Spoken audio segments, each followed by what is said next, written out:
বিজয় দিবসে কুষ্টিয়ার কুমারখালীতে উপজেলা প্রশাসন সহ বিভিন্ন রাজনৈতিক দল গণকবরে শ্রদ্ধা নিবেদন করেছেন। সকালে বর্ণাঢ্য র্যালি নিয়ে গণ অধিকার পরিষদ ও বিএনপির বিভিন্ন অঙ্গ সংগঠনের নেতাকর্মীরা উপস্থিত হন উপজেলা পরিষদ চত্বরে গণকবরে উপজেলা প্রশাসনের পক্ষ থেকে পুষ্পস্তবক অর্পণ শেষে শহীদদের আত্মার মাগফিরাত কামনায় দোয়া অনুষ্ঠিত হয়।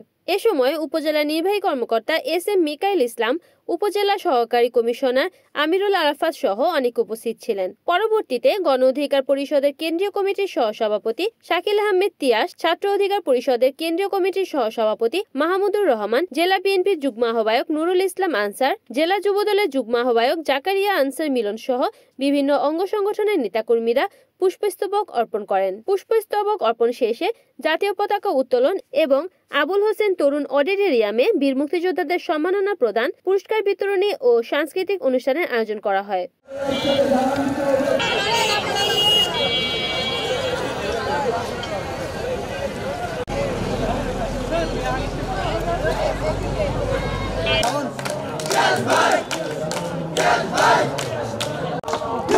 প্রাপ্ত হয়েছে, আয় আল্লাহ তাদেরকে তুমি দ্রুত সুস্থতা এবং নেখায়াত দিও।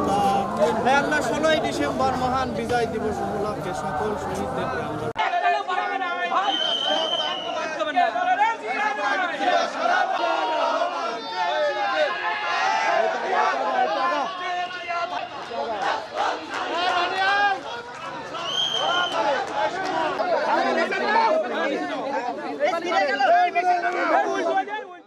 রিপোর্ট করেছেন কুষ্টিয়া প্রতিনিধি নাজমুল হাসান, NN টিভি।